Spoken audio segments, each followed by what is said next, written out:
Hi everyone. As promised, I am doing a energy reading for September 23rd today. There is a lot of hype going around on the internet about it being the end of the world, the apocalypse, which, by the way, I don't know if anyone realizes this, but the word apocalypse actually means bringing of truth. So we actually want that. Apocalypse is a really good thing, so don't buy into the propaganda about the apocalypse actually being the end of the world. It would be the end of the world as we are being told to believe it to be. So that's also just a little important little side note. But getting back to the 23rd, I wanted to do a little energy reading today for what's kind of to come. And I personally don't believe it's the end of the world in any way, shape, or form.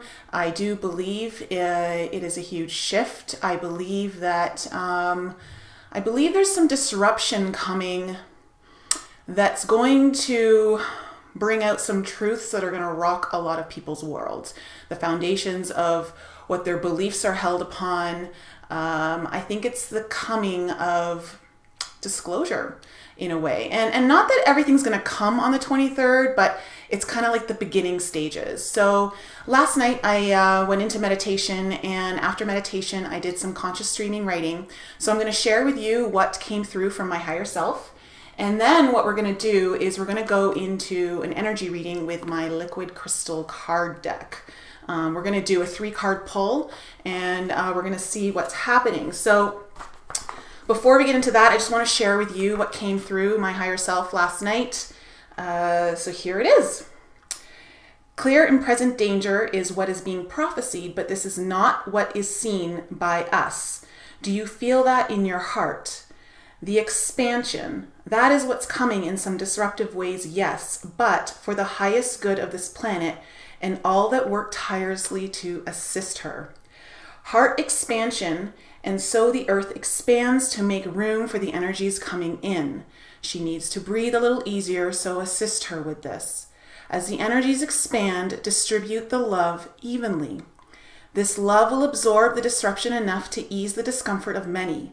Imagine it like a belch that needs to come out, and when it does, all will feel good again. Tides are turning, shifts are coming, and they are here now as well. Those will reap the rewards of this energy if they can anchor in their light, be still, know your power, and allow all to move around you with ease as you bend with the light, reaching your true potential here on earth.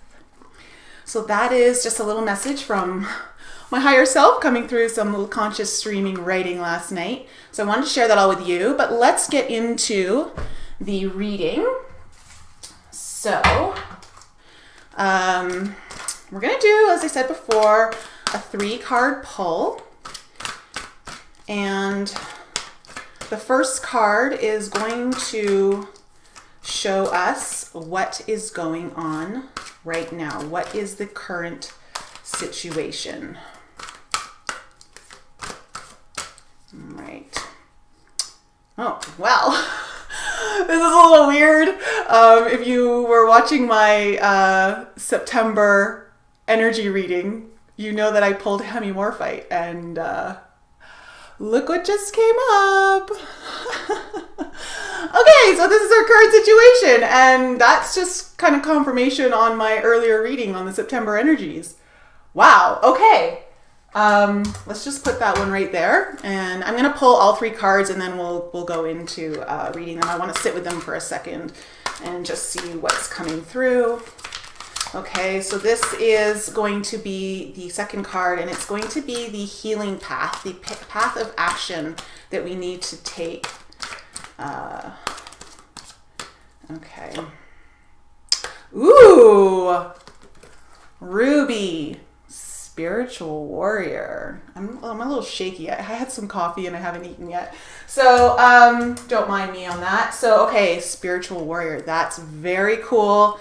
Already kind of lining up with what my higher self was talking about last night in my reading. Okay, and so this third card is the outcome of what we can expect if we follow the path of the spiritual warrior. Oh, there it is. Okay, this is the one.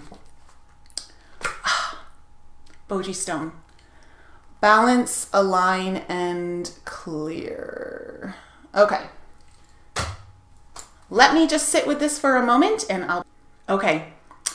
I literally have goosebumps over this reading. It's giving me chills.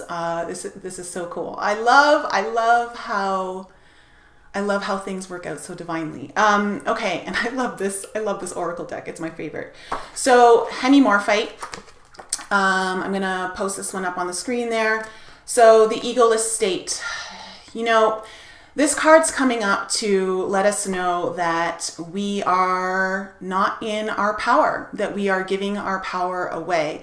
And I'm seeing this a lot everywhere. I talked a little about this in my previous video of September energies, which I'm going to leave a link to at the end of this video so you can watch that as well if you haven't already.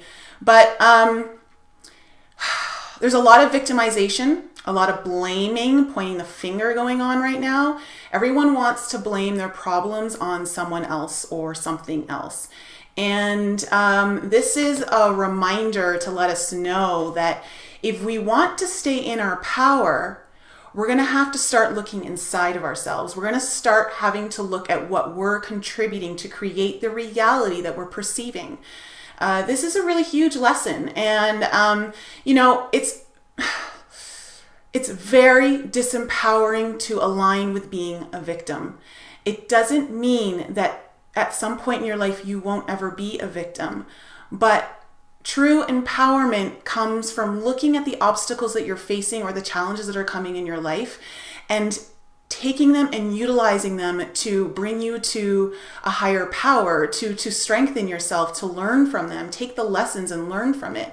And it's a very slippery slope when I start to identify more with being a victim. So it's very disempowering, and this is letting us know that not to disempower ourselves, and that's kind of what's going on right now. And that couldn't be, you know, more in alignment with truth.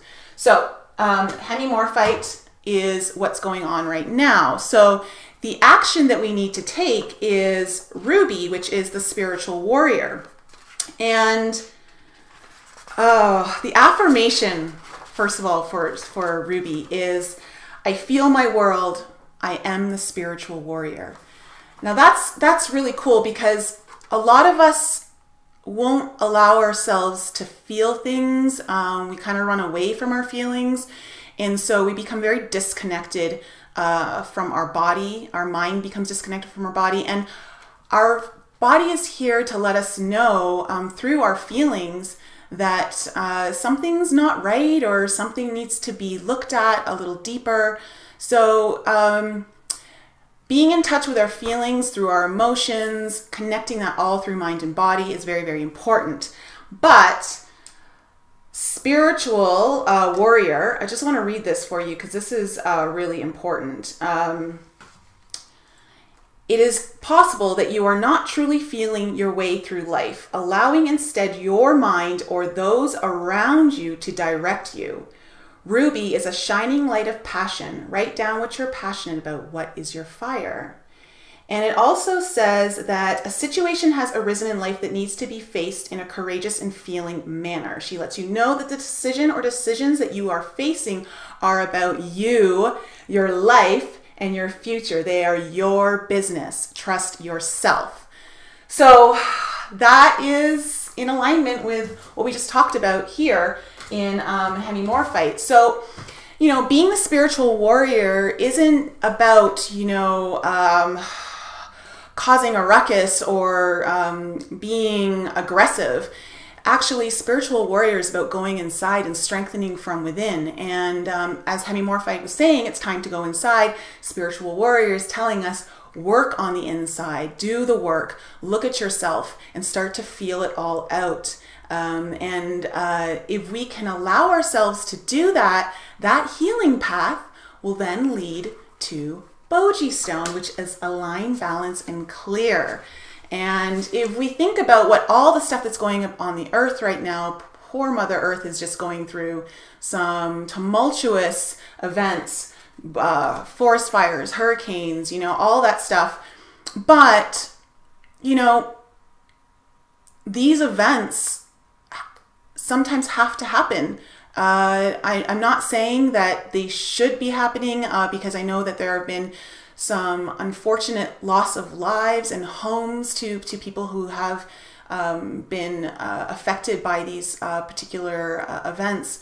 My heart goes out to all of them. But, you know, Mother Earth, in order to ascend, in order for her to continue her ascension into fifth dimension, there are going to have to be some clearing of energies. And this is how some of it has to happen, is through these storms and fires. And one of the ways that we can assist her, though, is by feeling through our feelings, working on the inside, and allowing the clearing and the cleansing to come through and bring in balance. Now, Boji Stone also talks a lot about balancing masculine and feminine energies. And so, as you know, this is the time of the divine feminine, but it's also important to remember that we all are masculine as well. And so we never want to go to one side more than the other. And so when we can go within ourselves and see the balance of our feminine, which is our nurturing side, but also reap the rewards of our masculine, which is taking into action. And our manifestation comes through our nurturing of the feminine side into creation of taking action through the masculine energies. So Boji Stone is here to let us know that if we do the spiritual path, the spiritual warrior, we will reach this balance, aligning, and clearing, which is really, really comforting to know and quite hopeful. So a lot better of a message than what we're receiving online through all of these kind of doomsday projections. Now, I also wanted to read the affirmation for Boji Stone because it's quite beautiful. And the affirmation is, "The earth is my healer." So one of the things that we can also do is go outside barefoot, walk in the grass, connect with Mother Earth. You know, through us healing ourselves, we assist in healing her. And as she is healing, if we connect with her, we'll receive the healing energies back through her. So this is such a cool reading. I'm so excited. Wow. I'm a little bit speechless because it's really quite divine. So thanks for stopping by. I hope that this reading helps put to rest some fears that are kind of going out there. I am not an advocate of fear propaganda. I don't think it's beneficial to anyone. So I do hope that this assists you in understanding what's kind of going on and what you could do to assist this particular time here in September. So thanks for listening, and if you like the video, please hit like, and if you want to hear more, because I'm going to be doing more readings coming up in October, please subscribe to my channel. And I have a ton of information and blogs on my website, inflexibleme.com, if you need to learn anything more about me. And of course, if you need to tune in to maybe some spiritual information, laughter, maybe even some insight, I have a podcast called Enlighten Up that comes out every week in iTunes. And so if you want to check that out, you can, I'll leave a link in the description below. So thanks again, everyone. Remember, September 23rd is not the end of the world. In fact, it's kind of telling us that there's a lot of hope. But remember, your participation in it can be very beneficial for all. So don't disempower yourself. Keep yourself empowered. Know that you are creating the world that is before you. And when you actually move into that power, then you know what? Things become a lot clearer on what you can do, and you can take the action to create the necessary steps to get what the result we're all kind of hoping for. So thanks again, everyone. I will see you next time.